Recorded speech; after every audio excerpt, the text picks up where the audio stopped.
Tiger Woods, Arnold Schwarzenegger, Ashley Madison hack. হ্যাঁ, এখানে বিশ্বের অনেক নামি দামি ব্যক্তি পরকীয়ার কারণে একদম শেষ হয়ে গেছে। শুধু বিশ্বেই নয়, আমাদের ভারতও কিন্তু পরকীয়ার দিক থেকে সবথেকে বেশি হওয়া দেশের তালিকায় একদম প্রথম সারিতে রয়েছে, একদম প্রথমের দিকে রয়েছে। সবথেকে বিপজ্জনক ব্যাপার হচ্ছে আমাদের ভারতবর্ষে প্রত্যেক দিন এই পরকীয়ার কারণে 3 জন আত্মহত্যা করে। হ্যাঁ বস, এই মুহূর্তে পরকীয়া আমাদের সমাজের সবথেকে বড় রোগ। তাই আজকের ভিডিও পরকীয়া সম্পর্কে তোমাদের এমন তথ্য দেব যা তোমরা আগে কোনো ইউটিউব ভিডিওই দেখোনি। পরকীয়া সম্পর্ক কি শুধু একটা মানুষের বড় ভুল, না এর পেছনে লুকিয়ে আছে অনেক গভীর মানসিক, সামাজিক আর সাংস্কৃতিক টানাপোড়েন? আজকের ভিডিওয় আমরা জানতে চলেছি পরকীয়া কারা করে, কেন করে, এতে ক্ষতিগ্রস্ত হয় কারা, কিভাবে ক্ষতিগ্রস্ত হয়, সবশেষে এর সমাধান কি। তাই এই ভিডিওটি অনেক গুরুত্বপূর্ণ হতে চলেছে, তোমরা মনোযোগ সহকারে দেখতে থাকো।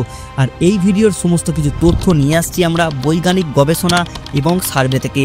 আর সব কিছুর লিঙ্ক আমি তোমাদের ডিসক্রিপশনে দিয়ে দিয়েছি, তোমরা চেক করে নিতে পারো। তাই বেশি দেরি না করে শুরু করা যাক আজকের এই গুরুত্বপূর্ণ ভিডিওটি। ধরো তুমি জীবনের নতুন অধ্যায় শুরু করলে, নতুন কারোর দায়িত্ব নিলে বিয়ের মাধ্যমে। 2-1 বছর পর তোমার একটা সন্তান হলো, তারপর এই সন্তানটা ধীরে ধীরে বড় হতে লাগলো। তুমি নিজের পরিবারের জন্য নিজের সর্বশেষ চেষ্টা চালিয়ে যাচ্ছ, তুমি নিজের পরিবারকে ভালো রাখার জন্য দিনরাত পরিশ্রম করছো। কিন্তু কোনো একদিন তুমি তোমার স্ত্রীর মোবাইল দেখে বুঝতে পারলে তোমার স্ত্রী অন্য কোনো ছেলের সঙ্গে গোপন সম্পর্কে জড়িয়ে পড়েছে। হ্যাঁ, এখানেই তোমাকে সবথেকে বড় ধাক্কা লাগবে। আমরা বুঝতে পারছি তোমার মনের অবস্থা তখন কি হবে। তুমি মনে করবে যে তুমি যাদের জন্য এত পরিশ্রম, যাদের জন্য তোমার জীবনের এত কিছু শেষ করে দিচ্ছ, তারাই তোমাকে ঠকাচ্ছে। হ্যাঁ, তখন তোমার স্ত্রীর প্রতি তোমার প্রচুর রাগ হবে। তোমার স্ত্রীর এই বিশ্বাসঘাতকতাটাই হচ্ছে পরকীয়া। হ্যাঁ বন্ধুরা, এই পরকীয়া মানেই বিশ্বাসঘাতকতা। পরকীয়া শুধু মেয়েরাই করে না, পরকীয়া ছেলেরাও করে।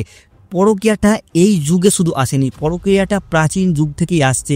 তোমরা যদি ইতিহাসের দিকে তাকাও তাহলে তোমরা দেখতে পাবে অ্যালফ্রেড কিসনির এক 1950 সালের গবেষণা, যেখানে সেই গবেষণায় জানা যাচ্ছে যে 50% আমেরিকান পুরুষ আর 26% মহিলা পরকীয়ার কথা স্বীকার করেছিল।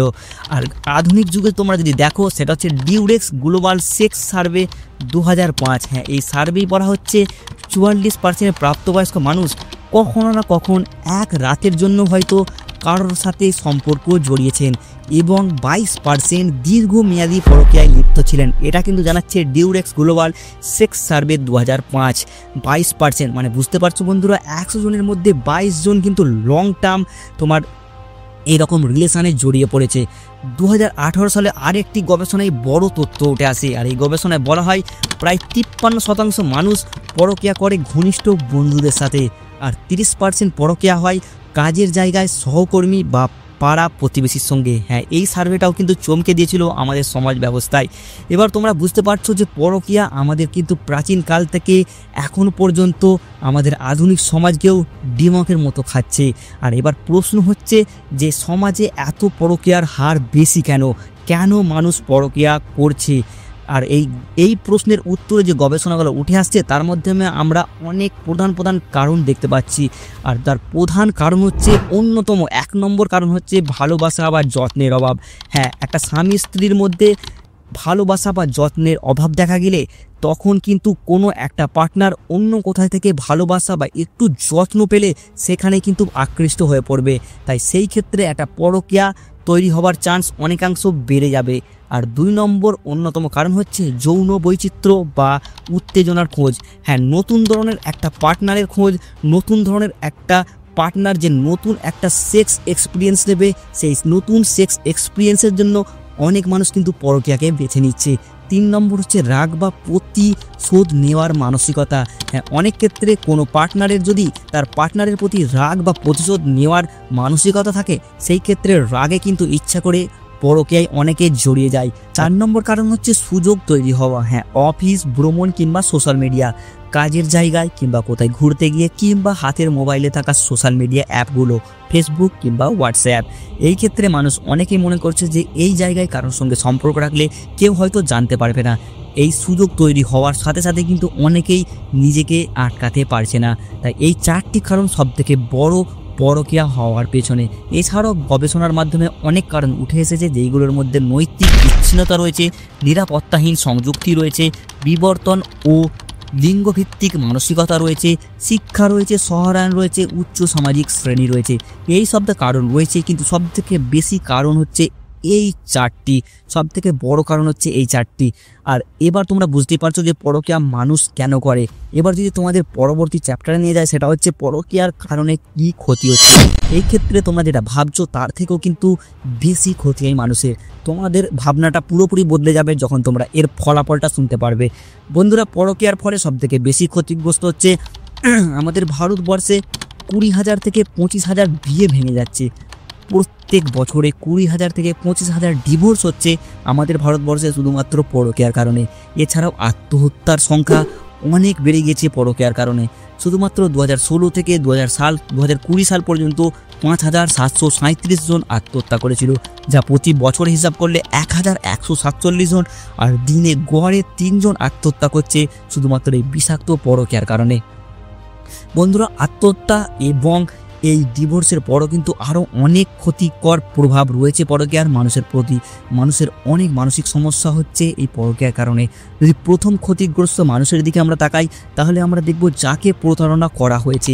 হ্যাঁ, মানে যে মানুষটা তার সঙ্গী বা পার্টনারকে অনেক বিশ্বাস করত, যে মানুষটার বিশ্বাস ভেঙে দেওয়া হয়েছে, সেই মানুষটার কিন্তু মানসিক চাপ অনেক বেড়ে যায়, তার কনফিডেন্স হারিয়ে যায়। সে মনে করে সে তার পার্টনারকে খুশি করতে পারেনি, তার মধ্যে কিছু না কিছু কম জিনিস রয়েছে যেটার জন্য তার পার্টনারকে খুশি করতে পারেনি। আর সেই পার্টনার চলে গেছে অন্য কারোর কাছে পরকীয়া করতে, অন্য কারোর কাছে তার খুশি পেতে। তাই সেই ক্ষেত্রে সে কনফিডেন্স হারিয়ে ফেলে। আর এই সব ভাবনাগুলো একটা সময়ে এই সব মানুষগুলোকে ডিপ্রেশনে নিয়ে চলে যায়। আর ডিপ্রেশনে যাওয়ার পরই অনেক মানুষ আত্মহত্যার চেষ্টা করে, আত্মহত্যার চিন্তা করে। আর তোমাদের তো বলেছি রিপোর্টে যে প্রত্যেক দিন 3 জন আত্মহত্যা করে। হ্যাঁ বন্ধুরা, এইরকম ডিপ্রেশনে যায় প্রথম ক্ষতিগ্রস্ত মানুষটা।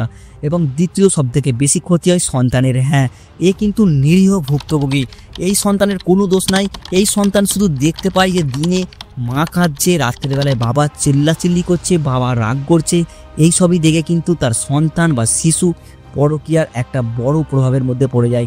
এই সব দেখার পর শিশুর মানসিক ভারসাম্য হারিয়ে যায়, শিশুর মনে নিরাপত্তাহীনতা দেখা দেয়, শিশুর মনে ভয়ের সৃষ্টি হয়, শিশুর মনে সম্পর্কের প্রতি বিশ্বাস হারিয়ে যায়। শিশু কিন্তু মানসিকভাবে ভেঙে পড়ে এইসব মা বাবার ঝামেলা থেকে পরকীয়ার কারণে। পরকীয়া যে ব্যক্তি জড়ায় সেও কিন্তু পরে নিজেকে অনেক দোষী মনে করে। হ্যাঁ, তোমরা হয়তো ভাবছো যে পরকীয়া করে তার কোনো ক্ষতি হয় না। না বন্ধুরা, কিন্তু বিভিন্ন সাইকিয়াট্রিস্টরা এটা বলছে যে কিন্তু পরকীয়া করে তারও কিন্তু অনেক সমস্যা দেখা যায় মানসিক। সে কিন্তু পরে তার নিজেকে গিল্টি অনুভব করে, সে নিজের প্রতি ঘৃণা অনুভব করে, কারণ সে মনে করে জীবনে অনেক সে বড় ভুল করেছে। কিন্তু যতক্ষণ এগুলো বোঝে ততক্ষণ পর্যন্ত অনেক দেরি হয়ে যায়। তাই পরবর্তীকালে আমরা দেখতে পাই বিভিন্ন যেখানে মানসিক রোগীরা থাকে, সেখানে মানসিক সমস্যার জন্য এইসব পেশেন্টরা যেতে থাকে ডাক্তারের কাছে গিল্টি অনুভব করে। আর যার সঙ্গে পরকীয়া চলছে, যে তৃতীয় ব্যক্তি যার সঙ্গে পরকীয়া চলছে, সেও কিন্তু চিন্তা করতে থাকে যে তাকে বিয়ে করবে না করবে না, না শুধু তাকে ব্যবহারই করবে। সেও কিন্তু এই রকম স্ট্রেস নিয়ে জীবনযাপন করতে থাকে। 5 নম্বর বড় এফেক্ট পড়ে সমাজ ও পারিবারিক বন্ধনে। হ্যাঁ, সমাজের মধ্যে কোনো পরিবারে যদি এই রকম পরকীয়ার কলঙ্ক লাগে, সেই ক্ষেত্রে কিন্তু আমাদের ভারতীয় সমাজে ভালো চোখে দেখা হয় না। তার কারণ আমাদের ভারতের সমাজ হচ্ছে একটা মান সম্মানের সমাজ। আমাদের সমাজে টাকার থেকেও বেশি দাম মান সম্মানের। তাই যখন পরিবারে কোনো পরকীয়ার কলঙ্কের দাগ লাগে, তখন কিন্তু সেই পরিবারের মান সম্মান চলে যায়। এবং এই পরিবার ছাড়াও কোনো অফিসে যদি পরকীয়া করা হয়, সেই অফিসেও কিন্তু একটা খারাপ পরিবেশ সৃষ্টি হয়। বন্ধুরা, একটা পরিবার হচ্ছে আমাদের সমাজের একটা ইট। যখন পরিবার এইরকম পরকীয়ায় ভেঙে যায়, তখন কিন্তু সমাজও ভেঙে যায়। আর এই পরিবারের পরকীয়ার কারণে সমাজের মধ্যেও একটা জাতীয় মানসিক সমস্যার সৃষ্টি হয়। আর সেই ক্ষেত্রে দেখা যায় মানুষের মধ্যে একটা কথা চলতে থাকে যে ভালোবাসা বলে কিছুই নেই। হ্যাঁ, এই ভাবনাটা মানুষ ভাবতে থাকে। পার্টনারের প্রতি অবিশ্বাস তৈরি হয়, পার্টনারের প্রতি বিশ্বাস চলে যায় সমাজ জুড়ে। সমাজে কিন্তু স্বামী স্ত্রীর মধ্যে একটা সন্দেহজনক দিক ওঠে জাতীয়ভাবে। হ্যাঁ, এই পরকীয়ার সামাজিক এবং পারিবারিক এফেক্টও পড়ে। এবার প্রশ্ন হচ্ছে যে এই পরকীয়ার সমাধানটা কি? বন্ধুরা, বিভিন্ন গবেষণা ভিত্তিক যে তথ্য উঠে এসেছে সেই গবেষণার মাধ্যমে জানা যাচ্ছে প্রথম বড় সমাধান এবং অন্যতম সবথেকে বড় সমাধান হচ্ছে নিয়মিত পার্টনারের সঙ্গে খোলামেলা কথা বলতে হবে। হ্যাঁ, নিয়মিত পার্টনার, স্বামী স্ত্রীকে নিয়মিত খোলামেলা কথা বলতে হবে। যা অসন্তোষ রয়েছে, যা অসুবিধা হচ্ছে, খোলামেলাভাবে আলোচনা করলে সহজেই কিন্তু সমাধান হয়ে যাবে বলেই মনে করা হচ্ছে। হ্যাঁ, পরকীয়ার জন্য কিন্তু এই জিনিসটা যদি মানুষ করে তাহলে কিন্তু তৃতীয় ব্যক্তির মানুষের প্রয়োজন হবে না। যখন একজন দ্বিতীয় জনের সঙ্গে খোলামেলা কথা বলবে, যা সমস্যা হবে নিজেদের মধ্যে আলোচনা করে মিটিয়ে দেবে, সেই ক্ষেত্রে কিন্তু তৃতীয় ব্যক্তির প্রয়োজন হবে না পরকীয়ার জন্য। তাই এটা সবথেকে বড় অস্ত্র। এছাড়াও রয়েছে 2 নম্বর, পরিবারে বেশি সময় দিতে হবে। 3 নম্বর, বিশ্বাস গড়ে তুলতে হবে একে অপরের প্রতি। 4 নম্বর, স্মার্টফোনের ব্যবহার কম করতে হবে। হ্যাঁ, স্মার্টফোন এমন একটা জাল যা আমাদের পরকীয়াতে জড়িয়ে দেয়। স্মার্টফোনের মধ্যে সোশ্যাল মিডিয়া প্ল্যাটফর্মগুলো রয়েছে যেখানে অবাধে চ্যাট করা যায়, চ্যাট লক করা যায়। এখানে অজান্তেও মানুষ ধীরে ধীরে কিন্তু পরকীয়ার শিকার হয়ে যেতে পারে। তাই স্মার্টফোন কম ব্যবহার করুন। এছাড়াও অনেক সমাধান রয়েছে, কিন্তু এই 4টে সমাধান রয়েছে সবথেকে ভালো সমাধান গবেষণা ভিত্তিক। সবথেকে ভালো সমাধান আমার মতে 1 নম্বরটা, নিয়মিত পার্টনারের সঙ্গে খোলামেলা কথা বলতে হবে। বন্ধুরা, আজকের ভিডিওটা বিস্তারিত ছিল পরকীয়া সম্পর্কে। তোমাদের ভিডিওটি কেমন লাগলো অবশ্যই তোমরা জানাবে। আর যদি ভিডিওটি ভালো লাগে অবশ্যই একটি লাইক করে দিও, কমেন্টও করে দিও, আর ভিডিওটি শেয়ার করতে থাকো আমাদের সমাজে এই মারাত্মক রোগ, এই মারাত্মক ব্যাধিটা শেষ করার জন্য। আজকের ভিডিওটি দেখার জন্য বন্ধুরা অসংখ্য ধন্যবাদ।